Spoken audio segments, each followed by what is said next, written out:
오늘 하루 종일 일터에서 다들 힘드셨을 텐데요. 이 밤에 이렇게 나오신 여러분들을 주님의 이름으로 환영하고 축복합니다. 여러분 모두에게 하나님의 크신 은혜가 함께 하시기를 바랍니다. 여러분, 우리가 지금 이렇게 교회에 나와서 찬송도 부르고 또 기도도 하고 또 예배도 드리지만, 어떤 분들은 좀 더 나아가서 봉사도 하고 또 전도도 하면서 살아가고 있습니다.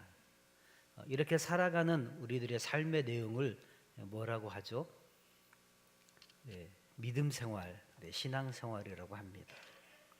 그런데요, 이러한 종교적인 행위를 하는 것을 믿음 생활이라고 한다면, 사실 우리는 하루 24시간 중에, 아니 일주일 중에 과연 얼마나 믿음 생활을 하고 있는 것일까요? 그것을 시간으로 환산해 본다면 과연 얼마나 될까요? 만일 주일 예배만 드리시는 분이라고 하면 1시간 30분 정도 되겠죠. 저희 예배가 1시간 30분 정도 되잖아요. 거기에다 주일에 봉사를 하시는 분이라고 하면 한 서너 시간 정도 될 것입니다. 또 여러분처럼 수요 예배나 또는 금요 철야에 나오시는 분들은 플러스해서 아마 7, 8시간 정도 되겠죠. 합하면 거기다가 봉사를 평일에 좀 더 하시는 분들이 계시면 10시간 정도 될 거고요. 매일 새벽 예배를 참석하신 분들은 그 시간을 합하면 15시간 정도 되겠죠. 그렇다면 일주일 가운데 그만큼의 시간을 들여서 종교 행위를 하는 것을 믿음 생활이라고 하기에는 좀 어딘가 부족하다는 느낌이 안 드십니까? 일주일 중에 15시간, 이걸 가지고 우리가 종교 생활, 믿음 생활이다라고 하기에는 좀 부족하지 않는가 하는 것입니다. 만일 그것을 믿음 생활이라고 한다면, 그러면 그렇게 종교적인 행위를 하지 않는 나머지 시간은 무슨 생활이라고 해야 될까요? 그러므로 믿음 생활은 단순히 이렇게 어떤 종교적인 행위를 하는 데서 그치지만은 않을 것이 분명합니다. 그래서 오늘 이 시간은 우리 믿음의 삶이 어떤 것인지를 조금 생각해 보려고 하는데요. 저는 우리에게 이 믿음으로 사는 삶이 무엇인지를 잘 보여준다고 생각된 한 사람, 요셉을 좀 살펴보려고 합니다. 여러분, 성경에서 믿음의 조상은 누구죠? 아브라함입니다. 성경의 맨 처음을 차지하고 있는, 그래서 1장 1절부터 믿음이 아니고서는 도저히 읽어 내려갈 수 없는 책이 바로 창세기입니다. 그런데 그 창세기에는 믿음의 선조들이 나오는데요, 바로 아브라함과 이삭과 또 야곱과 요셉입니다. 그 가운데 바로 믿음의 조상인 아브라함이 있는 것이죠. 아브라함은 믿음의 조상으로서 믿음으로 사는 것이 무엇인지 그 시작을 우리에게 보여주었다고 생각합니다. 그리고 아브라함으로 시작한 믿음의 삶이 어떻게 완성을 향해서 나아가는지 그 중간 과정을 보여주는 인물이 바로 이삭과 야곱이라고 할 수 있습니다. 처음 하나님의 부르심을 입고 약속의 말씀을 붙잡으며 고향 친척을 떠나서 갈 바를 알지 못하고 출발했던 아브라함, 그리고 여러 가지 상황 속에서 좌충우돌하면서 자신의 이론이나 방법이 아니라 하나님의 방법으로 살아가는 것이 무엇인지를 보여준 이삭과 야곱이 있었습니다. 그런데 창세기가 누구 이야기로 마무리되죠? 바로 요셉입니다. 그런데 그 마지막 인물인 요셉에게서는 아브라함이나 이삭이나 야곱이 범했던 실수들이 발견되지 않고 있습니다. 어떤 성숙하고 완성된 모습으로 우리에게 보여지고 있다라고 하는 것이죠. 구약 성경에서 유일하게 5점이 기록되어 있지 않은 사람이 바로 요셉입니다. 그래서 저는 그 이유가 바로 믿음으로 사는 것이 어떠한 모습으로 완성되어야 되는지, 그리고 그것은 불가능한 것이 아니라고 하는 것을 실제 사례인 요셉을 통해서 우리에게 보여주는데 그 목적이 있다고 생각합니다. 따라서 요셉의 믿음 생활을 통해서 도전을 받으며 또 저와 여러분도 그러한 삶을 향해 선한 싸움을 싸우며 달려나가기를 축복합니다. 자, 그러면 먼저 아브라함이 하나님의 약속의 말씀을 듣고 출발해서 믿음의 조상이 된 것처럼요, 요셉도 어떻게 믿음이 시작되었는지를 보려고 합니다. 요셉은 그 믿음의 삶이 하나님의 약속에서 출발했습니다. 하나님은 요셉에게 꿈을 통해서 약속을 주십니다. 오늘 말씀이 되게 많은데요, 여러분들 보고 읽으라고 안 할 테니까 그냥 보시기면 되겠습니다. 창세기 37장 5절에서 7절인데요. 요셉이 꿈을 꾸고 자기 형들에게 말하매 그들이 그를 더욱 미워하였더라. 요셉이 그들에게 이르되 청하건대 내가 꾼 꿈을 들으시오. 우리가 밭에서 곡식단을 묶더니 내 단은 일어서고 당신들의 단은 내 단을 둘러서서 절하더이다. 곡식단이 이렇게 절하는 꿈을 꾸죠. 그 다음에 바로 이어서 또 9절에 이렇게 이야기합니다. 요셉이 다시 꿈을 꾸고 그의 형들에게 말하여 이르되 내가 또 꿈을 꾼즉 해와 달과 열한 별이 내게 절하더이다 하니라. 이렇게 요셉은 꿈을 통해서 하나님의 약속을 받았습니다. 그것도 똑같은 내용을 담은 비슷한 꿈을 2번 꾸었습니다. 성경에서 2번 반복되는 것은 그냥 단순히 횟수를 말하기 위함이 아닙니다. 그것은 반드시 그 내용이 성취된다라고 하는 의미를 담고 있습니다. 그래서 2번 반복된 것은 강조점이 있죠. 마치 예수님께서 내가 진실로 진실로 너희에게 이르노니 이렇게 말씀하신 것처럼 진실로를 2번 반복하면 거기에는 아주 중요한 메시지가 담겨져 있거든요. 근데 요셉이 바로 2번 꿈을 꿨다라고 하는 것은 그것이 중요한 것이고 또 그것이 반드시 이루어질 것이다라고 하는 것이 의미가 담겨져 있다는 것입니다. 여러분, 믿음은 바로 거기에서부터 출발합니다. 믿음은 나에게서 시작되는 것이 아니라 반드시 하나님의 변함없으며 꼭 반드시 성취되어지는 그 약속의 말씀에서부터 시작되는 것입니다. 이것이 긍정의 힘이나 또는 적극적인 사고방식과 다른 면입니다. 요셉의 완성된 믿음도 바로 거기에서 시작되었던 것입니다. 그러므로 저와 여러분이 이 완성된 믿음 생활을 하시려면 반드시 그 출발이 하나님의 말씀에 근거해야 한다라고 하는 것입니다.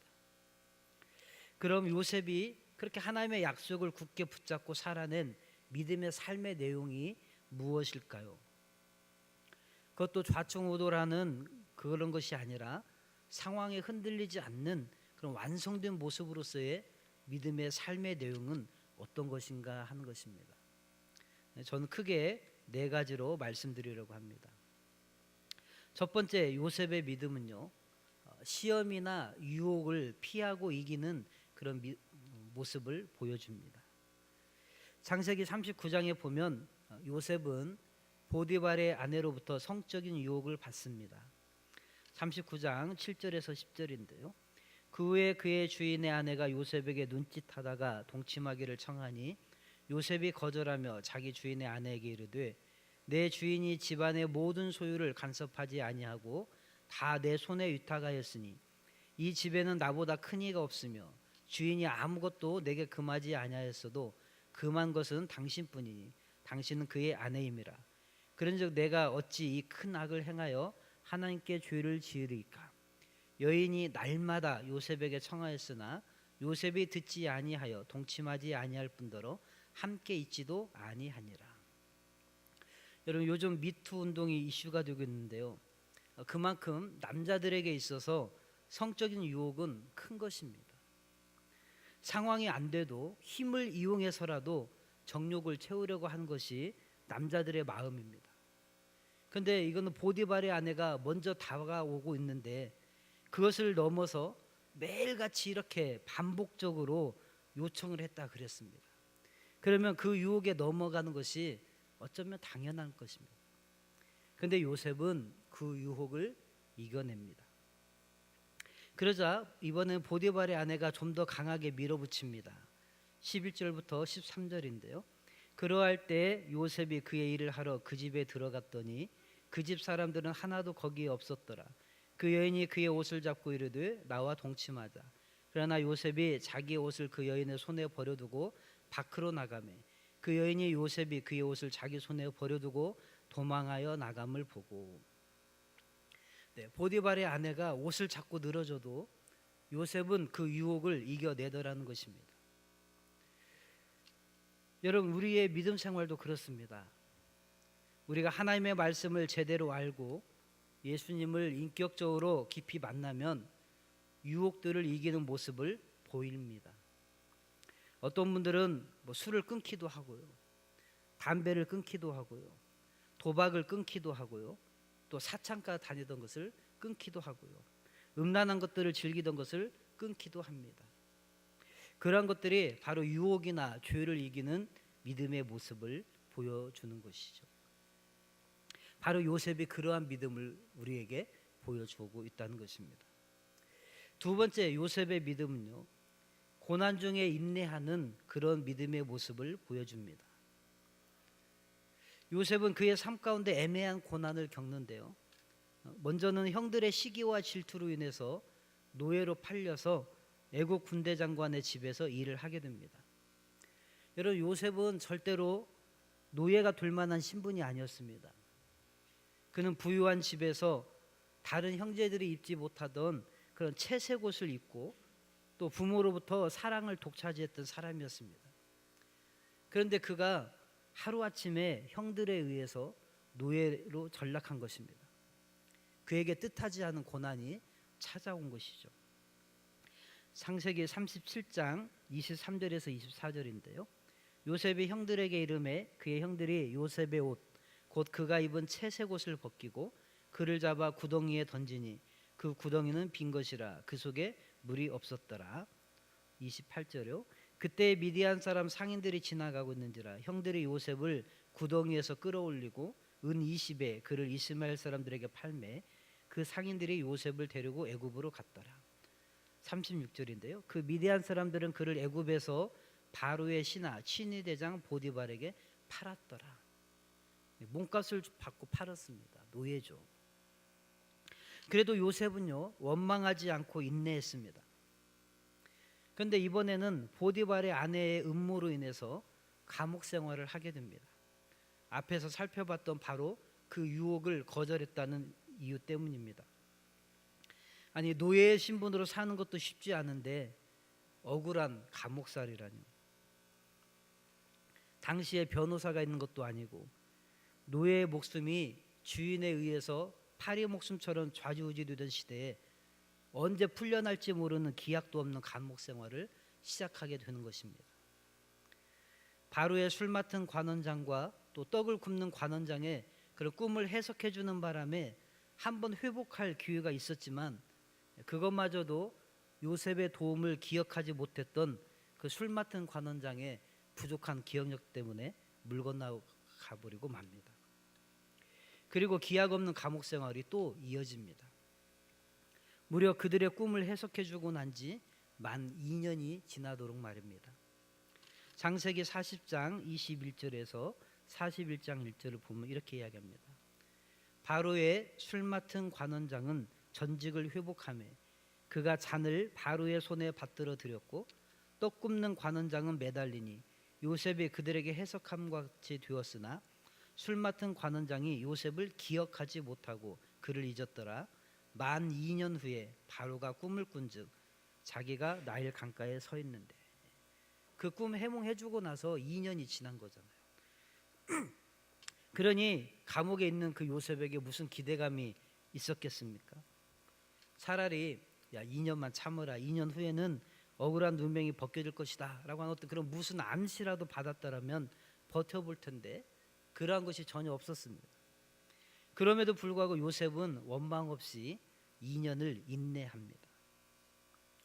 여러분, 아마 이곳에 계신 여러분들 중에는 이렇게 삶에 찾아온 고난 가운데서 원망하지 않고 믿음으로 잘 인내하며 이겨내신 분도 계실 것이고 또 현재 그렇게 인내하는 과정 중에 있는 분도 계실 것입니다. 그것이 바로 우리의 믿음을 보여주고 있는 표지인 것입니다. 바로 요셉이 우리에게 보여준 것과 마찬가지인 것이죠. 세 번째입니다. 세 번째, 요셉은 어떤 믿음이 있었냐면 남들이 해내지 못하는 것을 해내는 그런 믿음을 보여줍니다. 남들이 하지 못했던 꿈 해석을 2번이나 하는 것입니다. 먼저는 방금 말씀드렸듯이 감옥 생활을 하는 중에 그 관원장들의 꿈을 해석하는 일이 있었죠. 40장 7절에서 8절인데요. 요셉이 그 주인의 집에 자기와 함께 갇힌 바로의 신하들에게 묻되 어찌하여 오늘 당신들의 얼굴에 근심의 빛이 있나이까? 그들이 그에게 이르되 우리가 꿈을 꾸었으나 이를 해석할 자가 없도다. 요셉이 그들에게 이르되 해석은 하나님께 있지 아니하니까 청하건대 내게 이르소서. 그러면서 그들의 꿈을 해석을 해주죠. 그리고 그 해석대로 되어집니다. 그런가 하면 그 관원장들의 꿈만 해석하는 것이 아니라 이제 임금의 꿈도 해석을 하게 되죠. 41장 24절에서 25절인데요. 내가 그 꿈을 점술가에게 말하였으나 그것을 내게 풀이해 주는 자가 없느니라. 남들은 못한다는 것이죠. 그런데 요셉이 바로에게 아뢰되 바로의 꿈은 하나라. 하나님이 그가 하실 일을 바로에게 보이심이니이다 하면서 요셉은 그 바로의 꿈을 해석을 해 줍니다. 그 어려운 것을 해내고 맙니다. 그런데요, 요셉이 한 일은 단순히 남들이 못하는 그런 꿈을 해석하는 정도에 그친 것이 아닙니다. 오히려 요셉은 그 어느 누구도 해낼 수 없는 진짜 위대한 일을 하는데 바로 기근을 해결해 주는 일이었습니다. 41장 56절에서 57절입니다. 온 지면에 기근이 있음에 요셉이 모든 창고를 열고 애굽 백성에게 팔세 애굽 땅에 기근이 심하며 각국 백성도 양식을 사려고 애굽으로 들어와 요셉에게 이르렀으니 기근이 온 세상에 심함이었더라. 애굽에만 기근이 있었던 것이 아니라 각국 백성도 찾아와서 그 기근을 해결하기 위해서 요셉에게 나왔다는 것입니다. 처음에는 곡식을 돈을 주고 파는 정도였습니다. 그런데 기근이 더 심해지자 이제 그들의 몸과 토지를 사면서 거래를 합니다. 47장 13절에서 15절인데요. 기근이 더욱 심하여 사방에 먹을 것이 없고 애굽 땅과 가나안 땅이 기근으로 황폐하니 요셉이 곡식을 팔아 애굽 땅과 가나안 땅에 있는 돈을 모두 거두어 들이고 그 돈을 바로의 궁으로 가져가니 애굽 땅과 가나안 땅에 돈이 떨어진지라 애굽 백성이 다 요셉에게 와서 이르되 돈이 떨어졌사오니 우리에게 먹을 거리를 주소서 어찌 주 앞에서 죽으리이까. 그다음에 23절에서 25절인데요. 요셉이 백성에게 이르되 오늘 내가 바로를 위하여 너희 몸과 너희 토지를 삼노라. 여기 종자가 있으니 너희는 그 땅에 뿌리라. 추수의 5분의 1을 바로에게 상납하고 5분의 4는 너희가 가져서 토지의 종자로도 삼고 너희의 양식으로도 삼고 너희 가족과 어린아이의 양식으로도 삼으라. 그들이 이르되 주께서 우리를 살리셨사오니 우리가 주께 은혜를 입고 바로의 종이 되겠나이다. 자, 이런 요셉의 조치를 그들이 뭐라고 합니까? 맨 마지막 절에 우리를 살리셨사오니 우리를 살렸다라고 말합니다. 즉 요셉은 누구도 할 수 없었던 애굽이라고 하는 한 민족만 살린 것이 아니라 여러 민족을 살리는 일을 했다는 것입니다. 여러분, 역사상 엄청난 권력과 또 힘을 가진 사람들이 주로 하는 일은 죽이는 일이지 사람을 살리는 일이 아니었습니다. 큰 제국을 이루었던 모든 자들은 사람 죽이는 것을 바탕으로 해서 제국을 건설했고요. 또 사람 죽이는 것을 바탕으로 그 제국을 유지하였습니다. 우리나라의 독재 정권 시절을 생각해 보십시오. 얼마나 많은 사람들이 죽어나갔습니까? 세계의 독재자들을 보십시오. 캄보디아에 가면 킬링피드 해골만 모아놓은 탑이 있잖아요. 그들은 한결같이 사람을 살리는 것이 아니라 죽이는 일만 했습니다. 그런데 요셉은 그러지 않았습니다. 요셉은 자신에게 있는 힘과 권력을 가지고 살리는 일만 했습니다. 정작 자신은 죽임을 당할 뻔한 상황에 이르렀던 적도 있었지만 그는 복수하지 않고 살리는 일을 감당하였습니다. 이것은 믿음 있는 사람만이 할 수 있는 일입니다. 여러분, 병자를 고치고 귀신을 내쫓는 등 남들이 하지 못하는 능력을 행하는 믿음의 사람도 있습니다. 또 역사상 노예를 폐지하고 또 인권운동을 벌이고 조건 없이 소유준 사람들을 살리는 일을 한 사람들은 대부분 믿음의 사람들이었습니다. 이들이 바로 믿음의 한 면을 보여준 사람들이라고 하는 것이죠. 아마 이 자리에도 그렇게 남들이 하지 못하는 일들을 하신 분들이 계실 것입니다. 연약한 사람들을 돌아보고 그들을 살리는 일을 하는 분들이 계실 거죠. 또 어떤 분들은 은사를 활용해서 남들이 못한 일을 하시는 분들도 계실 것입니다. 그것도 우리가 가진 믿음의 한 표현인 것이죠. 네 번째, 요셉의 믿음은요, 용서하는 믿음이었습니다.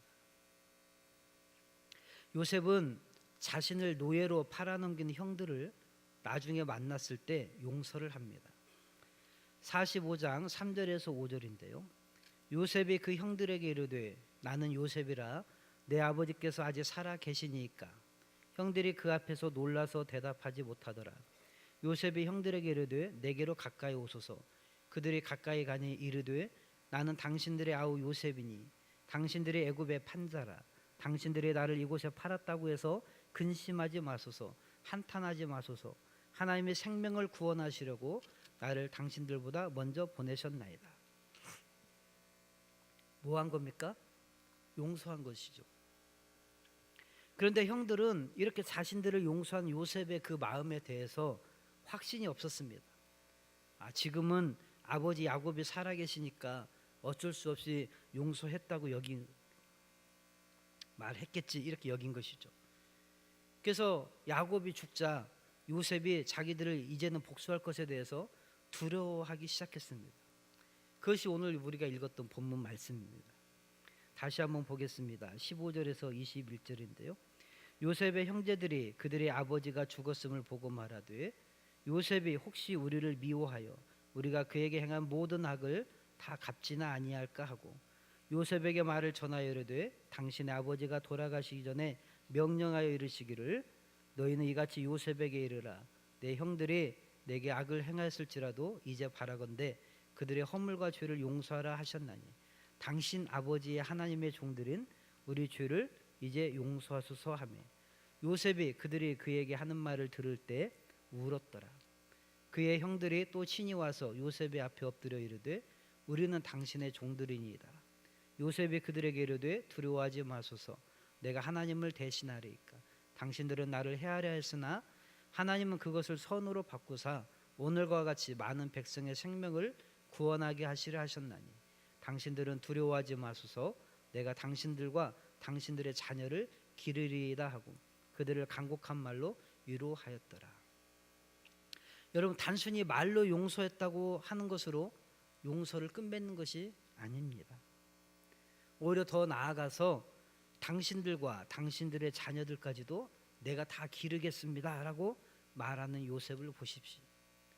이것이 진정한 용서고 요셉은 바로 그 용서의 믿음을 보여주고 있는 것입니다. 여러분, 제가 지금까지 쭉 설명했는데요, 여러분이 핵심을 잘 짚으셔야 됩니다. 뭘 그렇게 말씀을 많이 읽고 장황하게 하나 핵심을 놓치시면 안 됩니다. 자, 아브라함이나 믿음의 조상이었던 창세기에 나오는 믿음의 조상, 믿음의 시작이라고 할 수 있는 아브라함부터 믿음의 완성이라고 할 수 있는 요셉을 살펴본 것입니다. 아브라함이나 이삭이나 야곱의 믿음은요, 각각의 믿음의 상태에 따라서 그 내용이 달랐습니다. 유혹을 이기는 믿음, 고난을 인내하는 믿음, 불가능을 가능케 하는 믿음 등 다양한 모습이 있었습니다. 하지만 용서하는 믿음은 그들의 삶에서는 발견되지 않았다는 것입니다. 그런데 요셉은 이 세 가지 믿음 플러스 용서하는 믿음까지 그의 삶 속에서 드러나더라는 것입니다. 그것이 바로 믿음 생활의 완성을 보여주는 요셉의 모습이라고 하는 것입니다. 여러분, 우리의 믿음 생활, 아까 종교적인 행위만이 아니라고 했잖아요.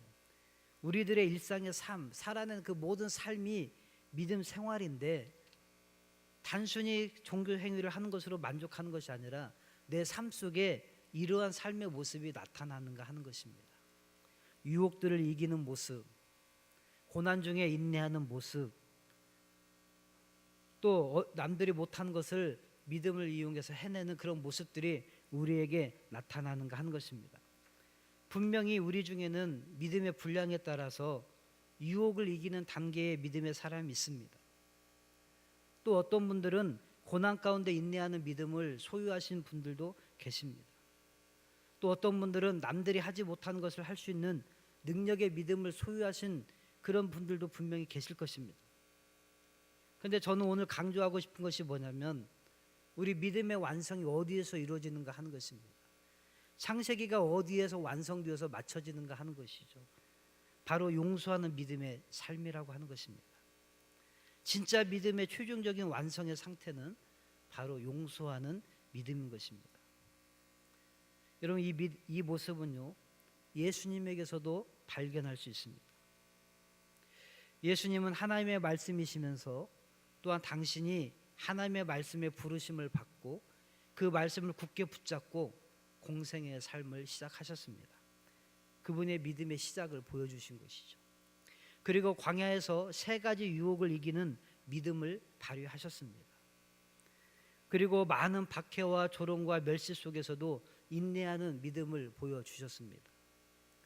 그런가 하면 남들이 하지 못했던 병자를 고치고 귀신을 쫓는 등 이적을 행하기도 하셨습니다.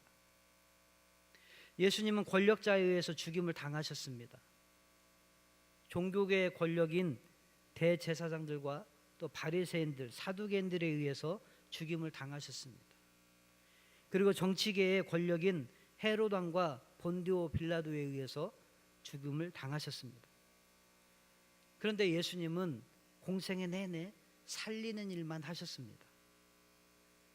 그런데 이러한 모든 믿음의 내용들 그 무엇보다도 예수님께서 완성된 그 믿음을 보여주신 것은 바로 공생의 마지막 십자가상에서 우리를 용서하시는 그 믿음이었습니다. 누가복음 23장 34절에 이렇게 말씀합니다. 이에 예수께서 이르시되 아버지 저들을 사하여 주옵소서 자기들이 하는 것을 알지 못함이니이다 하시더라. 예수님이 마지막 우리에게 보여주신 그 믿음의 모습은 시험을 이기는 모습, 고난을 인내하는 모습, 불가능을 가능케 하는 그런 모습이 아니라 용서하시는 믿음으로 우리에게 드러내 보여주셨다고 하는 것입니다. 여러분, 용서가 우리가 이 땅에서 사는 믿음 생활 가운데 가장 수준 높은 믿음의 생활인 것을 아시기를 바랍니다. 아니, 용서가 믿음의 완성이라고 해도 과언이 아닙니다. 여러분, 용서가 모든 것을 내 발 앞에 무릎 꿇게 하는 진정한 힘입니다. 생각해 보세요. 우리가 누군가를 용서했다라고 하는 것은요, 내가 그 사람보다 위에 위치해 있다는 의미입니다. 내가 나에게 잘못한 사람보다 위치적으로 아래에 있으면서 용서했다라고 하는 것은 진심이 아닐 경우가 많습니다. 용서가 아니라 그냥 참는 거죠. 왜요? 내가 보복할 힘이 없으니까. 겉으로는 용서한 것 같아도 힘이 없어서 참고 그냥 넘어가는 것이지 진정한 용서가 아닌 경우가 많습니다. 따라서 용서하지 못한다라고 하는 것은 내가 그 사람 아래에 있다는 의미인 것입니다. 그런데 진정한 용서를 할 수 있는 사람은 또 그렇게 용서를 했다는 것 자체는 이미 내가 상대방보다 더 위에 위치해 있다는 의미가 되는 것입니다. 그러므로 여러분이 진정으로 용서하는 믿음에까지 자라게 되시기를 축복합니다.